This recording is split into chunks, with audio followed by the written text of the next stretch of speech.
قرآن نے جب علی کو نفس رسول کہا تو نفس رسول یعنی جان رسول.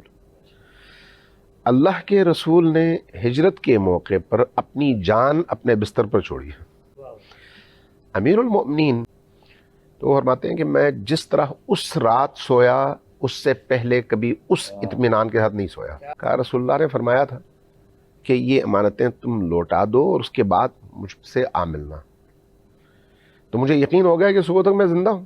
40 قبائل کے لوگ ہاتھوں میں ننگی تلواریں لے کر اس گھر پر حملہ آور ہونے والے ہیں جس گھر میں ان کے خیال میں نبی کریم آرام فرما رہے ہیں. ان میں سے کسی نے کہا پہلے چیک تو کرو کہ ہے بھی یا نہیں.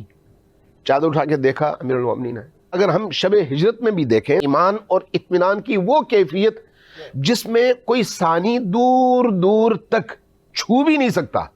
اب اگر اسی ہجرت کے حوالے سے میں یعنی خدا نہ خواستہ تنقیص کی بات نہیں کرنا چاہ رہا، لیکن جب نبی کریم ساتھ میں ہیں تو بعض روایات کے مطابق حضرت ابوبکر پریشان تھے نا، دشمن آ رہا ہے، اور نبی کریم دلاسا دے رہے تھے. قرآن کریم کی آیات یہ بتاتی ہیں.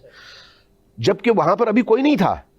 امیر المؤمنین یہاں پر 40 قبائل کے تلواروں کے سائے میں اطمینان کے ساتھ نہ صرف لیٹے ہوئے آرام سے سوئے ہوئے ہیں. آپ ایمان کا اندازہ لگا لیں کہ کہاں علی اور کہاں پر باقی لوگ.